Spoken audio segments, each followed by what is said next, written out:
We're joined now by Jonathan Sacerdoti, I24 News UK correspondent from London and a royal expert, as we know here. Jonathan, thanks for being with us. Remarkable, the longest sitting monarch in the country's long history up there, set to be widely celebrated. Yes, it's been one of the Queen's most difficult years, actually. She described 1992 as her annus horribilis, famously.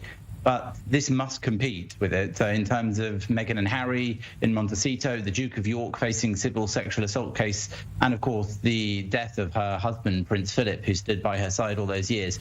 So I think the Queen, as well as the nation, will be hoping that this year of celebration could see an end to some of that bad news for her. Though, of course, some of it will continue.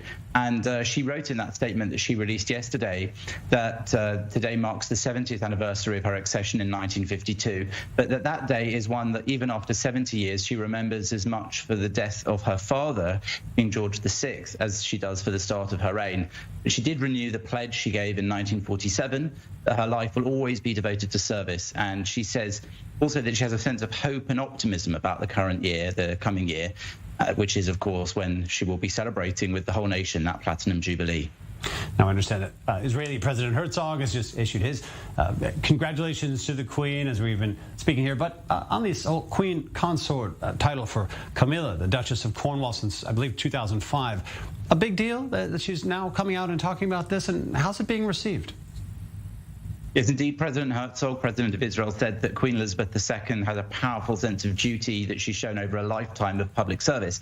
Now, that's a great inspiration. But as you mentioned, I think the piece of news, let's say, in all of these statements being released is that the Queen said that she wishes in the fullness of time, when she is no longer the Queen, that when her son, Prince Charles, takes over as monarch, his wife, Camilla, of course, his second wife after Princess Diana, should be known as the Queen Consort. She talked a bit about how her husband, Philip, had been her loyal consort and making sacrifices to that end, and also how she remembered her mother doing the same for her father during his reign. So she wishes, she said it's her sincere wish and hope, that Prince Charles will be known as the king, and of course his wife, Camilla, will be known as Queen Consort. I think that's something we probably expected, but as you said earlier, this is, let's say, the twilight of her reign. She is a very old lady, and this is now the moment perhaps for her to be indicating those sorts of wishes for the future after she says in the fullness of time she is no longer the Now, just another remarkable angle on this, her sustained popularity, Queen Elizabeth,